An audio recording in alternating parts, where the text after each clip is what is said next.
1005 দিন কেটেছে। কেউ সন্তান কোলে নিয়ে বসে আছেন, কেউ বা দুধের সন্তানকে বাড়িতেই রেখে এসেছেন। যোগ্য হয়েও মেলেনি চাকরি। অন্যদিকে অনেকেই সাদা খাতা জমা দিয়েও, ইন্টারভিউ না দিয়েও 10-এ 10 পেয়ে দিব্যি শিক্ষকতা করছেন। কিন্তু এসএসসি নবম, দশম, একাদশ, দ্বাদশ শ্রেণীর যোগ্যরা শিক্ষকতার চাকরি পায়নি। এই বাচ্চা যখন দুধের বাচ্চা তখন থেকে এই বাচ্চাকে নিয়ে আন্দোলন করছি, আর বাচ্চা স্কুলে দেবো এখনো সেই আন্দোলন করেই চলেছি। আমরা আমাদের ন্যায্য জায়গাটা ফিরে পেলাম না, আর যারা অযোগ্য তারা তাদের জায়গাতে বহাল আছে। ধর্মতলায় মেয়র রোডে গান্ধী মূর্তির পাদদেশে এসএলএসটির চাকরি প্রার্থীদের অবস্থানের 1005 দিন পেরিয়েছে। প্রতিবাদ স্বরূপ রাসমণি পাত্র নামে এক চাকরি প্রার্থী নিজের মাথার চুল কামিয়ে ফেলেছিলেন। তারপর থেকে সরগরম থেকেছে গান্ধী মূর্তির পাদদেশ চত্বর। রাসমণির খবর প্রকাশ্যে আসতে ধর্মতলার মঞ্চে ছুটে যান কুণাল ঘোষ। তারপর তিনি শিক্ষামন্ত্রীর সঙ্গে কথা বলে সোমবারের বৈঠকের বন্দোবস্ত করেন। টিভিতে রাসমণিকে মাথা কামাতে দেখে কেঁদে ফেলেছিলেন গ্রামের মানুষজন। মাথার চুল কামিয়ে ফেললেন কেন? এক বুক যন্ত্রণা নিয়ে জানিয়েছিলেন, মহিলাদের মাথার চুল কামালে যেমন দেখতে লাগে আমায় এখন তেমন দেখতে লাগছে। আসলে এটাই আমার মতো অসংখ্য যোগ্য প্রার্থীর জীবন। দুর্বিষহ জীবন যন্ত্রণায় ভুগছে। 12টা দুর্নীতি হয়েছে, শুধুমাত্র একটা দুর্নীতি উন্মোচিত হচ্ছে, সেটা হচ্ছে সাদা খাতা। ইন্টারভিউ না দিয়ে 10-এ 10 ইংলিশ, কোথাও নাম নেই। যে লিস্টটা অনেক আগে কমিশন প্রকাশ করেছে সেখানে কোথাও নাম নেই, শুধু নিয়োগের লিস্টে নাম রয়েছে। মানে এই ধরনের 10টা দুর্নীতি রয়েছে। তো এই বহুমুখী দুর্নীতির কারণে আমরা বঞ্চিত। দেখুন, এই পরের পদক্ষেপ আরও ভয়ানক হবে।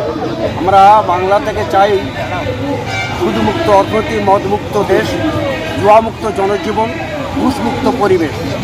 তো এখানে যারা বসে আছে 1002 দিন অতিক্রান্ত হতে চলেছে। 1002 দিন, চারটিখানি কথা নয়। তারা যোগ্য প্রার্থী, তারা সিলেক্টেড, অথচ তারা আজ এখানে পথে বসে। তাদের দাবি কি? তাদের দাবি হলো তাদের ন্যায্য চাকরি দিতে হবে, তারা শিক্ষক শিক্ষিকা হবে। অথচ যারা যোগ্য নয়, যারা খাতা শূন্য খাতা, ফাঁকা খাতা জমা দিল, তারা চাকরি পেয়ে গেল। আমরা যে আজকের যে 4টে বিষয়ের উপরে আমাদের যে আন্দোলন চলছে, তার অন্যতম বিষয় হলো ঘুষমুক্ত পরিবেশ।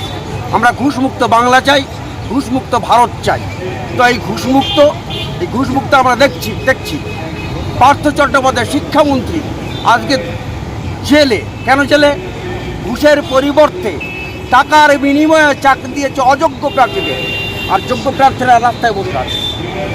আমরা এটা নিয়ে আমাদের এই যে 2 মাস ব্যাপী আমরা সারা বাংলা জুড়ে যে আন্দোলন করেছি, পথসভা করেছি, র্যালি করেছি, ফলে এদের যে ন্যায্য দাবি, আমাদের দাবির সঙ্গে এদের সহমত পোষণ করেছে। তাই আমি আজকে এই আন্দোলনে সেখানে অবস্থান করছি। কিছুক্ষণ অন্তত তাদের সাথে হতে পেরে আমি খুব খুশি। মানে SMS এর মাধ্যমে সাদা খাতায় মানে যে ক্যান্ডিডেট বিএড নেই সেই ক্যান্ডিডেটও চাকরি পেয়েছে, যার ডেট ওভার হয়ে গেছে সেও চাকরি পেয়েছে। কিন্তু আমরা যে যোগ্য ন্যায্য ক্যান্ডিডেট, আমরা টাকা দিয়ে ঢুকতে পারিনি বলে আজকে আমরা রাস্তা করে বসে আছি।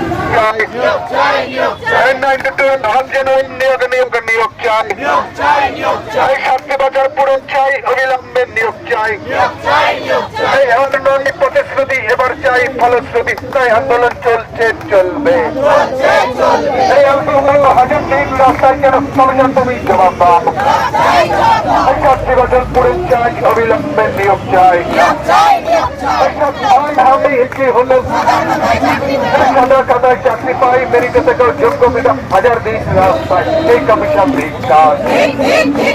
তুমি জবাব দাও। 1000 দিন রাস্তায়, সেটা তুমি জবাব দাও। সরকার তুমি জবাব দাও।